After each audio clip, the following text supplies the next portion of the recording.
was the only successful prime ministerial assassination attempt in British history because the guy was a lawyer?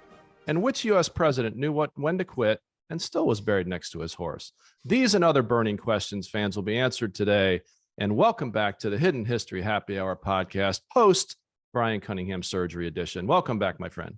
How are you feeling? You know, it looks worse than it is. I got some kind of nasty scars in there, but all the stitches are on the inside, and the pain I've been dealing with, Alex, as you know, for a decade is gone. Well, look, audio listeners will not have a clue what we're talking about because you sound great. Video viewers will know you've got a very good excuse for the fact we're a little late on this episode. Yes, and my apologies on that. I think this is the only time in our history we've denied our listeners our wisdom for more than a week, and it's all me. Alex was ready to go at any time. I just didn't want to mix opioids with Hidden History Happy Hour, although could have been fun. Could have been fun. This is, of course, the Hidden History Happy Hour podcast with Alex and Brian, where two reformed lawyers, one a CIA officer and the other a Tory public servant, have a drink, have a laugh, and give our legion of loyal listeners and viewers a few nuggets of history you can use in your daily lives. You can find us on Apple Podcasts, Spotify, Stitcher, wherever you get your podcasts. And please subscribe to our YouTube channel, and please give us 5 if you feel we've earned it. Right. And what are you drinking today?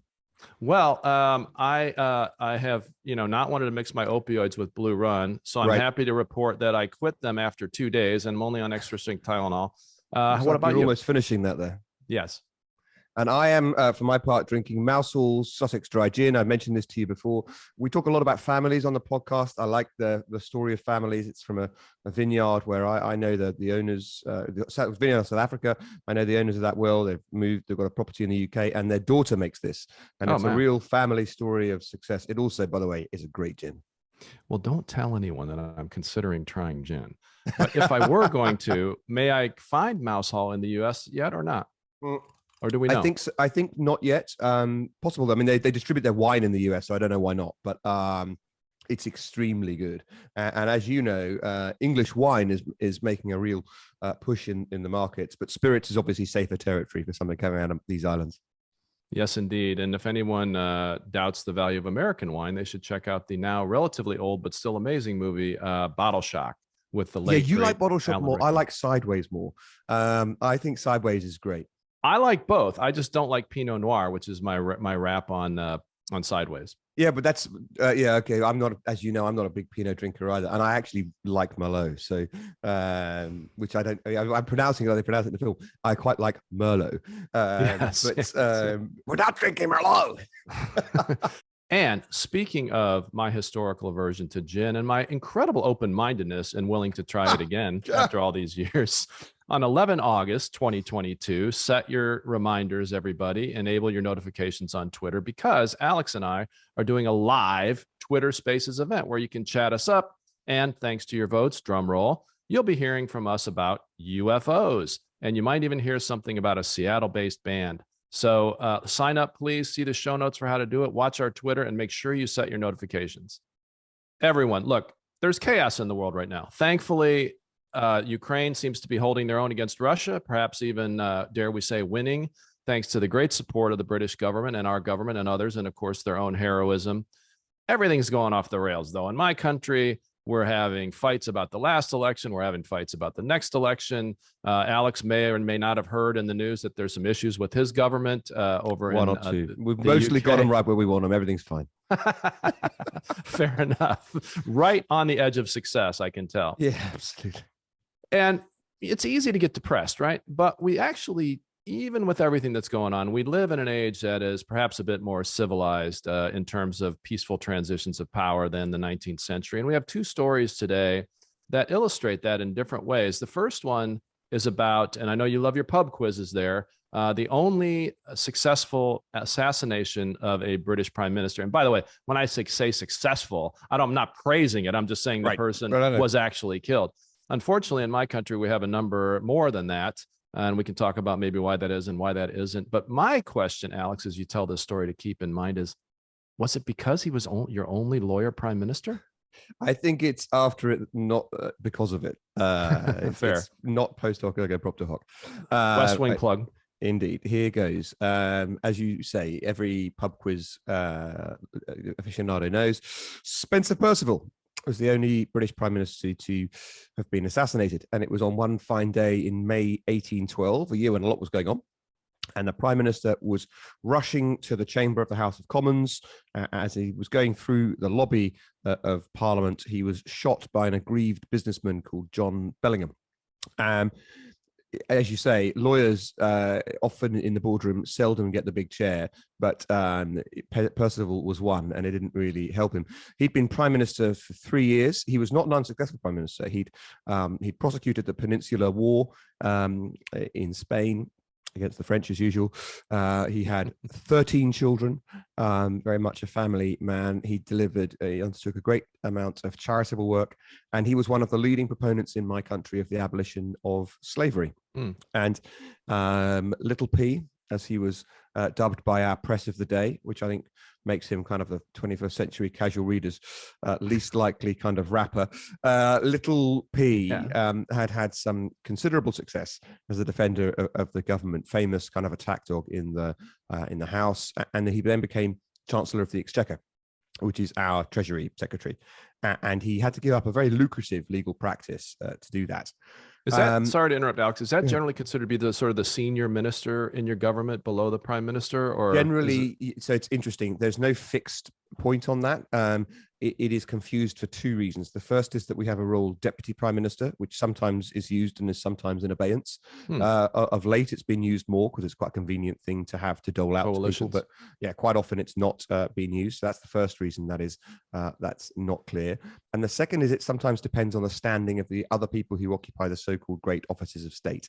So the prime minister is obviously one of the great four offices. Chancellor of the Exchequer, as you imply, is a second, but foreign secretary and home secretary are the third and fourth.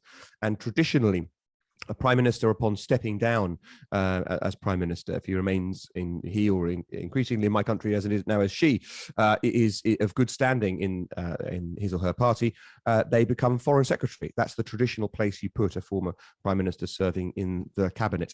That's fallen out of fashion now. But when that existed, you would tend to think that person was the second in line. But yes, traditionally, absent those 2 points I make, yes, Chancellor is the kind of number two role.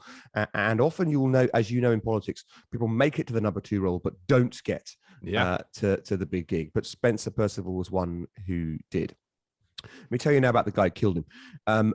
John Bellingham had been imprisoned by the Russians, and not for a short stint either, 5 years. And I imagine in the early 1800s, a Russian prison was not exactly paradise. Look, if the Russians are castrating prisoners of war today, you can imagine what they were doing in their prisons 200 years ago. Well, quite. And regardless of the rights and the wrongs, Bellingham blamed the British government for not having bailed him out from the Russians. And when he got back to Britain, finally, he petitioned everyone he could think of to make his case, and every door was closed to him. And so he thought that he was being persecuted by the Russians still because he tried to expose internal corruption in Russia. This is obviously completely alien to any experience we might have today. Little did those who rejected this insistent petitioner in his correspondence appreciate the length that his despair would take him to. He became a regular attendee in the public gallery in the House of Commons, where once upon a time people could just wander in and watch debates without a fuss. And he popped along to a tailor who obligingly turned him out a nice pocket for his suit for concealing firearms. It was a more regular thing at the time. It was a rather different time today. Yeah. In the lobby of the Commons, he shot the Prime Minister through the heart, and Perceval died very quickly. And Bellingham was hanged for it within a week. Due process. Yeah, well, the government was very keen to quell any idea of a broader revolt. Sure. And in its defense in that speed, there were literally dozens of witnesses to the killing and one suspect who was immediately apprehended. But I still take the point about due process. Most always worth asking with these kinds of high-profile assassinations, conspiracy theories. Not really. I mean, there were always rumors of a potential accomplice he could have had, but in the end, there's no doubt he was the aggrieved person. He was there on the spot, and he shot him. In any case, thus ended Spencer Perceval, and very quickly thereafter, John Bellingham. You were hinting that there have been other attempts, and that's right. Long before he became prime minister, one of Percival's successors at number 10, Lord Palmerston, narrowly avoided assassination as well. And the bullet grazed his back. This was not a far off attempt. His attacker was sent to a lunatic asylum, and Lord Palmerston sympathetically paid for his legal bills, which I thought was something else. Mighty sporting of him. Indeed. And in more recent times, Irish Republican terrorists have sought to murder the Prime Minister and have successfully murdered more junior ministers. But as you say, in the main, British Prime Ministers have not been subject to personal physical attacks in the way that we see in other countries. Two minor points to close, which I like because, my book is very much about the obscure. The former Member of Parliament and now peer, Lord Bellingham, in our House of Lords, is a direct descendant of John Bellingham. In this era of punishing people for the sins of their fathers and asking cancel culture to disclaim the people who went before them, that I assume that means that despite his decades of public service, we should now cancel Lord Bellingham because he's an enthusiastic assassin descendant. And the second funny thing about this is, we had an election in 1997 in which my party, the Conservatives, did really badly. A direct descendant of Spencer Perceval stood against Henry Bellingham, the direct descendant of John Bellingham. And he won enough votes as a minority candidate to cost Bellingham his seat. There was a brief kind of familial revenge, which I like very much.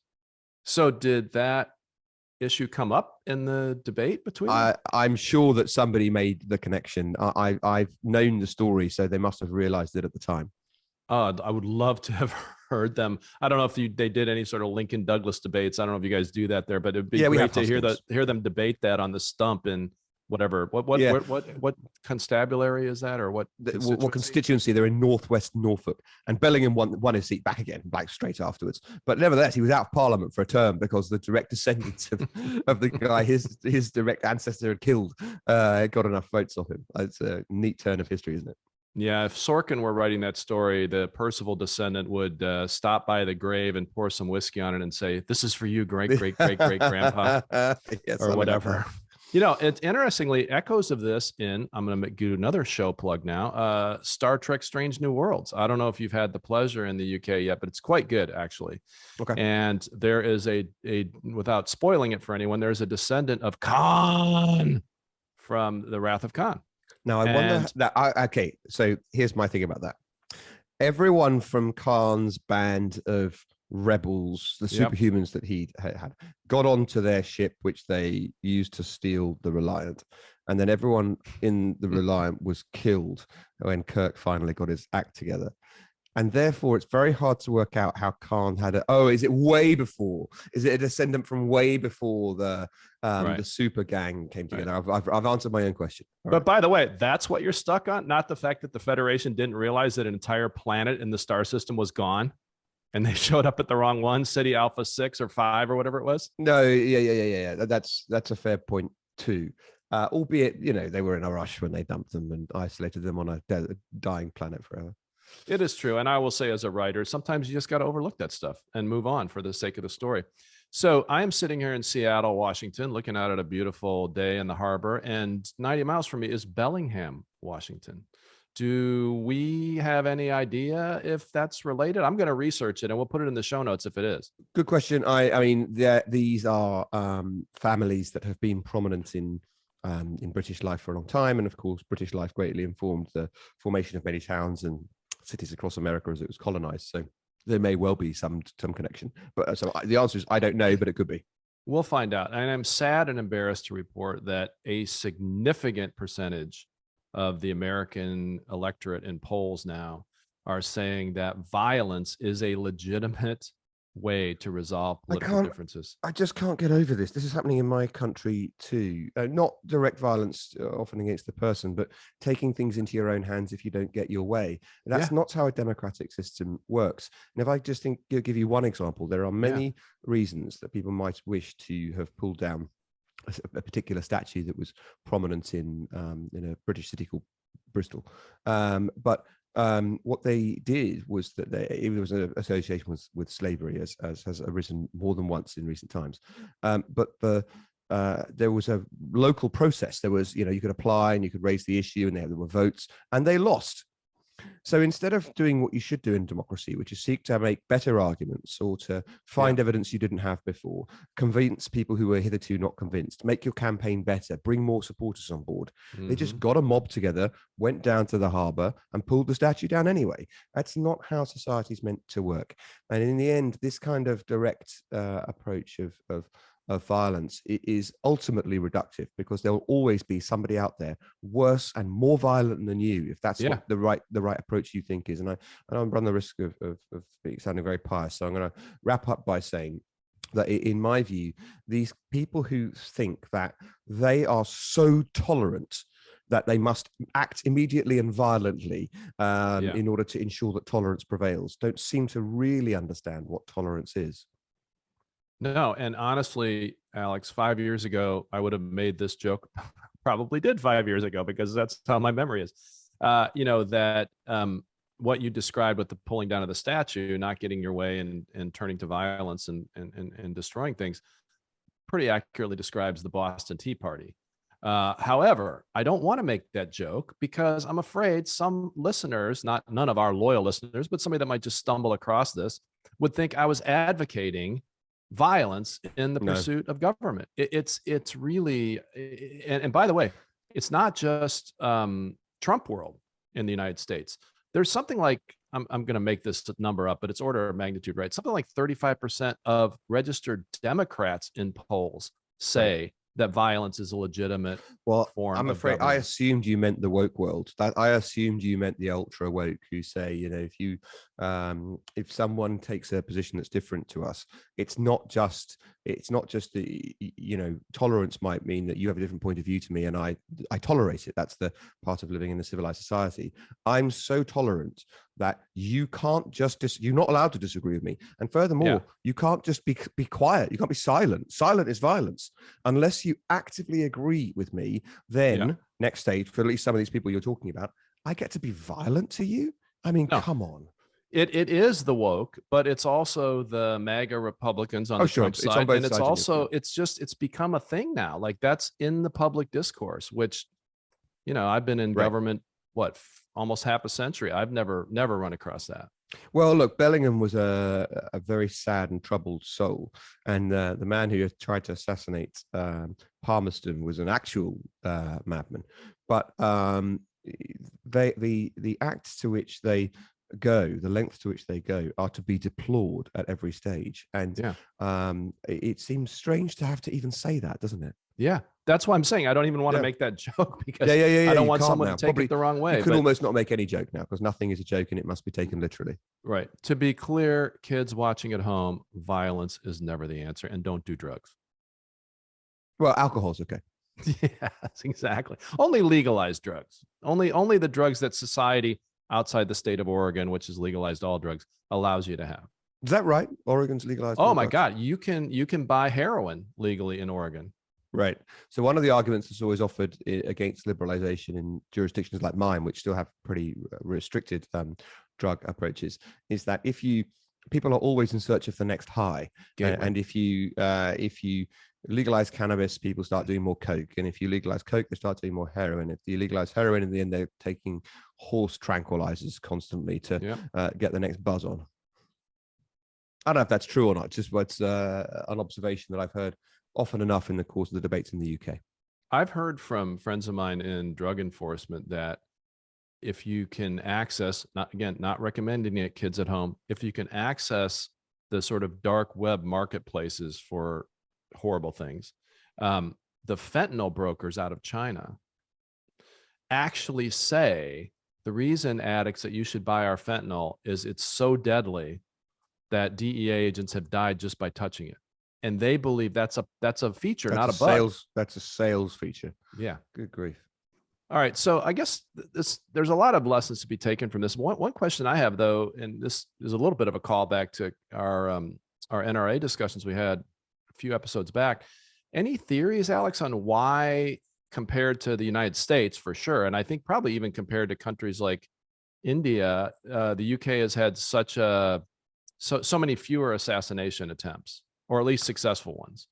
Um, Dumb luck is part of it. I mean, the IRA, had they had better aim with a mortar, and there were plenty of people who had to tell them how to use it, if they had been able to recruit them, would have been able to do great damage to the Downing Street of their day, and might have killed the prime minister there. Equally, the Brighton bombing was only very good luck that meant that Margaret Thatcher didn't die when the IRA blew up the Grand Hotel in Brighton, Tory Conservative Party conference. And they did kill other people, and they crippled the wife of one of Margaret Thatcher's closest colleagues. And it's not for want of trying amongst some people. So luck is part of it, I think. Another part that occurs to me as we talk is that people, the people who go to these ultimate extreme ends are those who feel alienated and disenfranchised. They have no other options, but also feel so distant from the center of power. And in my country, we have created more centres of political power for you to feel closer to, whether or not it's a good thing, with our Welsh Assembly and now Welsh Parliament and our Scottish Parliament. The Irish example is the one that stands out because it's still produced these attempts, because some people don't acknowledge the power that exists there at all, whether it's with the Stormont Parliament sitting or that they resent Westminster. And in your country, people are whipped up and generate such hatred towards Washington and towards those things that seems to me might be part of it too. We also have far less of a kind of gun culture. Well, that's sure, but in the end, you can stab someone or try and poison them, and there's lots of horrible things that people can do in extremists. But yes, the gun point must stand for something. There's also less of a kind of millenarian hate the state. We must recreate our own civilization here on Earth. Attitude prevalent. I'm sure it exists somewhere on the margins in the UK, but it's certainly, there's no massive survivalist community that wants to be armed and is constantly in friction with the state. And the last point I would make is that our prime minister, whilst increasingly kind of presidential in function and activity, is in the end the leader of the party that emerges in the legislature. That party can change that person itself, as we're seeing right now in the United Kingdom, and it's not a presidential personal role. And when you distill that kind of executive power into one person, then that man, or one day woman in your country, we're working on it. Will become a focal point for disgruntlement and despair and anger and hatred, as well as all of the positives that they from time to time are capable of mastering. Well, Alex, as I know, up until the aftermath of the John F. Kennedy assassination, one could literally walk up to the steps of the White House and have lunch.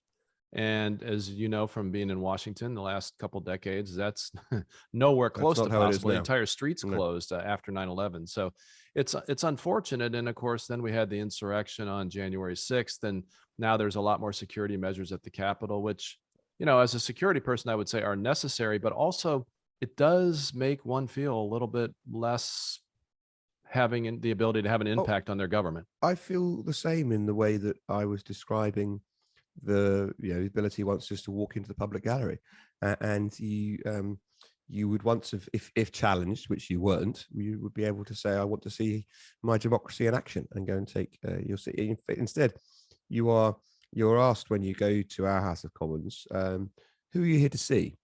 And I always have this kind of deep, I'm not a particularly, aggressive or rebellious person. My instinct is always say, push off. I'm here to see. Or you say, I'm here to see the Queen. Well, then you'd be in the wrong place. But there's actually, I'm quite pleased. There's still no formal procedures. No, show me your appointment or anything like that. And in the end, they've had to go to these security lengths in my parliament because of real direct threats. And one brave policeman recently died defending our parliament, despite the ministrations of another brave person, one of our members of parliament, who rushed to his aid and sought over a long period of time to deliver first aid to him when he'd been callously murdered by a terrorist. So I do realize and recognize the need for these things. Well, we obviously on January 6th had multiple deaths, including of a Capitol police officer, and that was pretty jarring. I mean, as somebody who's spent their whole life in government and in politics. It was terrifying, to be honest. And I'm not sure how we get past it, but hopefully we can. And if there were more people like our next guest, Rutherford B. Hayes, perhaps we would be able to get by a little bit better. Obviously, he's not a guest, as he's been dead for more than a century.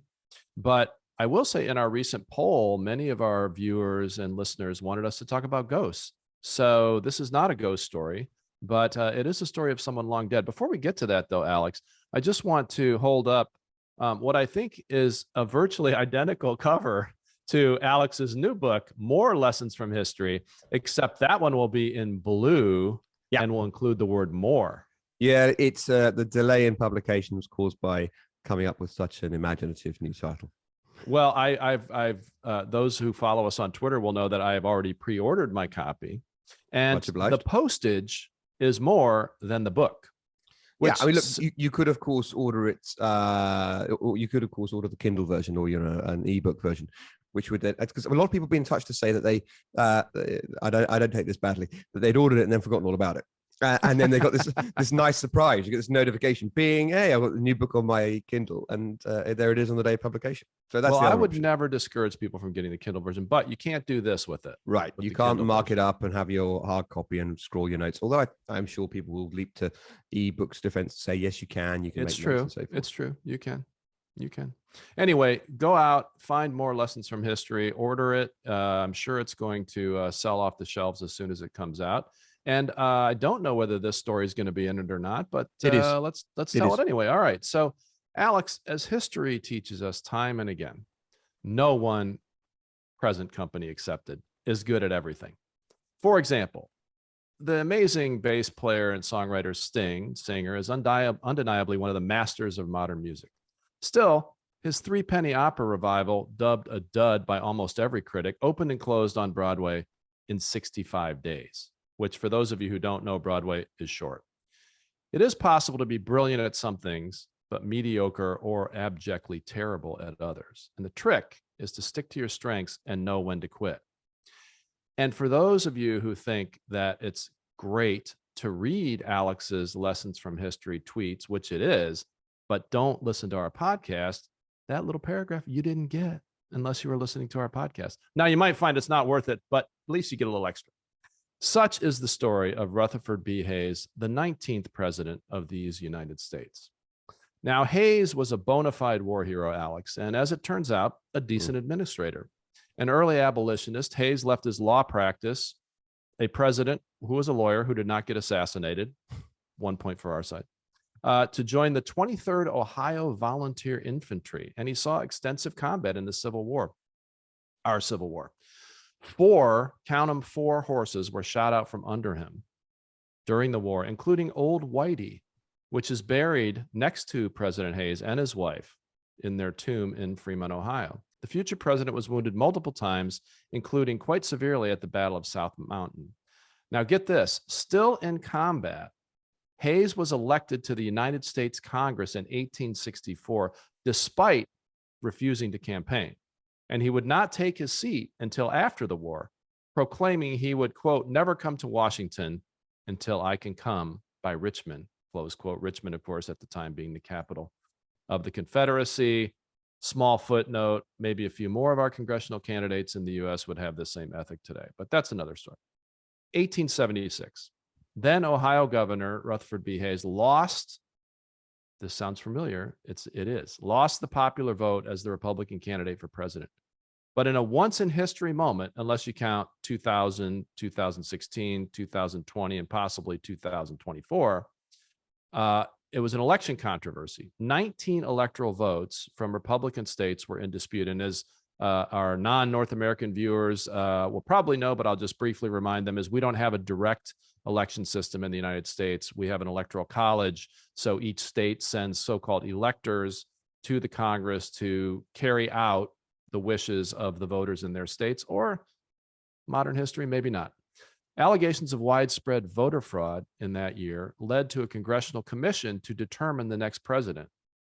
Hayes prevailed in this commission by an 8-7 party line vote. So, Alex, I don't know if you remember the Kevin Costner movie, which I'll put in the show notes, where it turns out the entire U.S. election hinges on the vote of one guy in Arizona. And so the entire lobbying operations of both parties zoom in on Kevin Costner, but 8-7. So I don't know how many million people there were in the United States at the time in 1876, but literally there were 15 human beings who decided the election. And it was an 8-7 party line vote with Hayes winning as the Republican. He took office peacefully. No one tried to assassinate him. No one blocked his ability to take office. However, the quid pro quo for the backroom deal that led to Hayes's election was the end of Reconstruction in the post-Civil War American South, leading, among other things, to Jim Crow laws and a century of racial segregation. Quite the backroom deal, no? But that's not the whole story. Because once Hayes was elected and took office, even though you could argue his election was tainted, he immediately pledged not to run for re-election. And also left out of Alex's version of the story, but I'm going to add, as my personal aside, Alex doesn't have to agree with me. Are you listening, Joe Biden? Hayes pledged not to run for re-election once he was elected, a pledge he kept, which helped to restore the faith in the U.S. presidency. Hayes also battled fiercely against the patronage system and helped reform the U.S. civil service into a meritocracy, more or less. And his policies helped the U.S. economy recover from the economic panic of 1873. Hayes also signed a law allowing female attorneys for the first time to argue before the United States Supreme Court. And 150 years later, we still do not have a female U.S. president, Alex, as you pointed out earlier, but we're working on it. Now, viewed through the lens of history, Hayes, I think, is a bona fide, serious, decisive Civil War combat hero and a kind of a mediocre president. And as a politician, he was party to a cynical and some would say disastrous deal on Reconstruction. But he also had significant policy achievements while in office. And most importantly, he knew when to quit. He retired back to his hometown in Fremont, Ohio. He's buried literally in a gravesite next to his wife and his horse from the Civil War, Old Whitey. And that may or may not be the place where I had my first kiss. That's maybe for our live event on 11 August to talk about. Footnote, whilst little remembered in the United States, Hayes is, in fact, a national hero in Paraguay. Because as president, he moderated a dispute with Argentina and Paraguay, awarding Paraguay a huge tract of disputed land. So if you're wandering South America in 2028 looking for stuff to do, you can attend a celebration of President Hayes in the town of Villa Hayes in the province of Presidente Hayes.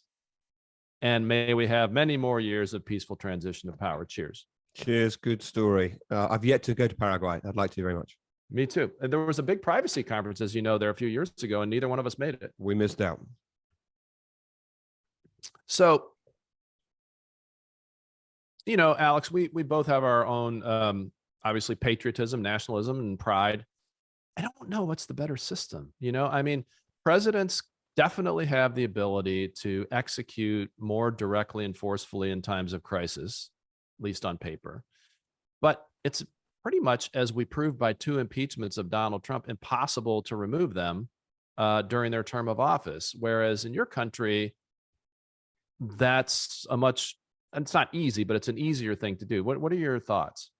Well, you've summarized that well. You're absolutely right. It isn't easy, and it does harm to the party doing it, but you can in the end defenestrate your own leader. Not only has that just happened in the United Kingdom with Boris Johnson, but of course it also happened with Margaret Thatcher. Right. So that's one significant difference. Right. Well, Churchill was, or did he just lose in the general? Yeah, okay. Churchill lost an election. But I would also, and then he had a second, slightly less successful term, and in which he didn't quite go on his own terms, but he left office in a peaceful transition to a successor. But anyway, he wasn't like slung out in the way that we've had with both Thatcher and Johnson. Another distinction I would point to is term limits. Yeah. You have ever since its inception and as it was understood, the role of president was not a for life. Indeed, Washington was offered a kind of king for life role, and made a very big point and saved your republic effectively in turning it down. The biggest assailant of that tradition and rule was Roosevelt, was FDR, who had 4 terms and said it may have been an unwritten rule, but an unwritten rule can't be enforced. I'm going to do 4. Hence giving us the actual need to put it down and to by constitutional amendment, which is no easy thing. Yeah, quite. We've only had 20 some of them. The contrary position, the contrary point is this, that in my country, Parliament can pass a law and then that becomes the law and Parliament is sovereign. No Parliament can bind its successors. In your country, you have explicitly different situation in which you have a higher level of law, which is above the legislature. And if you want to pass a different law, you can't just do it. You have to go through the lengthy process of amending your constitution. I think that having a constitution may very well be a good thing, but and I accept too that it probably should be a high bar to change that constitution. But should it really be that high? Because the answer, the legal answer to, if you don't like the constitution, don't pretend that its clauses mean different things, change it, has been given by various Supreme Court justices who believe in originalism and textualism and have a position that I find very attractive intellectually. But it's actually no real answer if it's so difficult to amend the constitution in practice that it's all but impossible. So that's the issue I would find with your system of government, not actually the broader points about how the executive is produced and so forth. Those are reasonable questions on which reasonable people can disagree. It's that and can have equally good systems in different ways. The difficulty with the American system is making it so difficult to amend your constitution. Well, you probably know Jefferson was of the view that essentially every generation should create their own new constitution. Obviously, he lost that fight in the actual drafting of the Constitution, but that was his view: is how can we in 1789 bind people 500 years from now? Well, here we are, halfway through. Yeah. I mean, look, I think it has served us well. I think the Italian Constitution has been amended thousands of times since World War II. That can't be good. But take things like the Equal Rights Amendment, which simply said in the 70s that women should be treated equally to men. I say simply; it wasn't quite that simple, but that was the intent. That amendment passed the Congress pretty quickly, like within 5 or 6 years. In our system, you have to have not only a supermajority in Congress, Senate, and the House, but then you have to have a supermajority of state legislatures also voting in the amendment. That's why it's so difficult. Right. And that amendment is still on the books. And I think there's only like 2 states left that would have to ratify it. But that was almost half a century ago. And we haven't done it. And not that that's people can debate the merit of that particular issue. I'm not going to debate it because I live with a woman and I have 2 daughters. But the point is, a half a century later, 2 states to go, we still haven't done it. So the idea that we're going to do things like get rid of the Electoral College, which a lot of people argue for, or create term limits for United States senators is ludicrous, because the process is so hard and the stakes, the interests of the people that would have to vote for it, in this case, the United States senators, are so powerful that it seems impossible. Yeah, that's interesting. I also consider the framework that your constitution was built with anticipating the creation of many new states, and that's a process that's slowed down enormously if you consider the path of history, the arc of history. I think I would regard the settlement with Puerto Rico as deeply unsatisfactory. Certainly, if I was Puerto Rican, I would. Oh yeah. But it's District being held of Columbia, up. Same thing. Yeah. Although that you can make a different, you can think about retroceding bits of the District of Columbia back to Maryland and from Virginia. From the standpoint of the founders who didn't want any state to have the supremacy of owning the capital, totally reasonable. From the standpoint of District of Columbia residents, of which I used to be one, who have to pay our taxes and don't have any representation. The district has grown to a position that people weren't anticipating at the time. It's much bigger than people thought. It's not 100 square miles anymore because you lost Alexandria and the bit to the south of the river from it. But Does it really need to extend all that way north? My answer would be no. It should be, and this is not just my ideas. A journalist called Adam Rappaport who wrote about this. I think after having written about Congress for a long time, and it seems to me quite an attractive idea that basically the historic district should be the District of Columbia, very tightly drawn around, the Capitol building and White House and Supreme Court, not that much more, and rather than having this enormous kind of police force that it's got for the district and so forth, you could hack bits off and return them off. But my point was that, I guess you've had Alaska and Hawaii within, if you're a very much older person, living memory, or but not even in my lifetime. No, but there are people around who can remember it, but nothing like the same kind of grants of statehood that we would once have expected, and in part that, or indeed states splitting off from existing states in ways that were once conceived of more as being more plausible, and that's in part because people are terrified of altering the balance of power in the Senate and getting two new senators to, in these examples it would be two new Democratic senators, people would assume, and for much the same reason, California, which many views might be regarded as unmanageable and ungovernable with the size and complexity that it is. Logically, you might break it up, but gifting more senators to the Democrats is not something Republicans will entertain. So those are those kind of instrumental problems with your constitution, which I, from the outside, would at least humbly point to. Well, and there is a process in our Constitution to hold a constitutional convention to open up everything. Right. And a lot of people over the years have advocated for that, particularly when they don't like the way things are going at the moment. The problem is it opens up everything. I mean, you could have, I don't know how many thousands of people sit in Des Moines or somewhere and reverse the Second Amendment. Now, for people that hate the Second Amendment, they could also reverse the First Amendment. I mean, they could literally do anything. They could vote our country into a dictatorship at that convention. So that particular Jeffersonian idea of a constitutional kind of revolution every generation, that's not particularly attractive to me. No, I agree. I also think that there's the current generation coming through would be a particularly bad one to do it. Because we've got this glory, at least most generations think they've got something to learn from history. And I think we're probably on safe ground with this podcast, given people who self-identified as being interested in history and have listened long enough to get to this bit. That the idea of this kind of glorious year zero that many amongst the woke have, that there is a unique wisdom that this generation has and nobody else before it has. It's like teenagers on crack, that everyone else older than me is dumb, and not just dumb, but is moronic and bigoted. And the only use of history is to work out quite how moronic and bigoted they were. Right. But if you have that view, you're very likely in the end, I imagine, to get older and to have children, and your children might very well think you're the bigoted moron if that's what you've taught them to think about all past generations. So it's reductive even on its own merits. Well, I would apologize in advance to my daughters, except I know for certainty they do not listen to this podcast. So I will simply say that one of the most infuriating, as you know, Alex, I'm a musician and my daughter's a singer-songwriter. One of the most infuriating pieces of music to come out of this century to me was the song Waiting for the World to Change.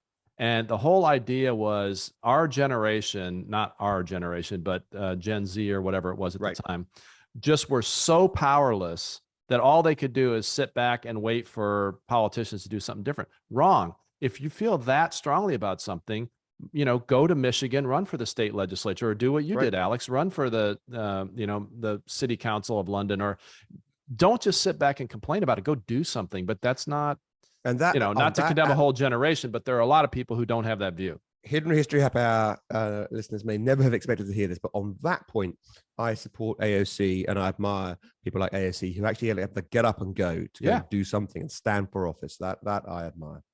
Yeah, I'm in this weird position now in the U.S. of admiring two women that I have absolutely no agreement with on any policy, and that is AOC and Liz Cheney. And what I love about Liz Cheney and why I would quit my job and go vote, work for her if she ran for president, is her standing up for democracy at the risk of her own peril. She probably will be defeated in Wyoming. So talk about a profile in courage. And then on the other hand, AOC, I agree with nothing other than the fact that she went out, as you say, and knocked on a million doors, no, not a million, knocked on hundreds of thousands of doors and got herself elected. And I wish more people would quit bitching and go do that. Good thoughts, my friend. Good talking to you. I think that's it for today, everybody. Tune in with us on August 11th here in North America. Check the show notes for how to do that. And we're out. Cheers. Cheers.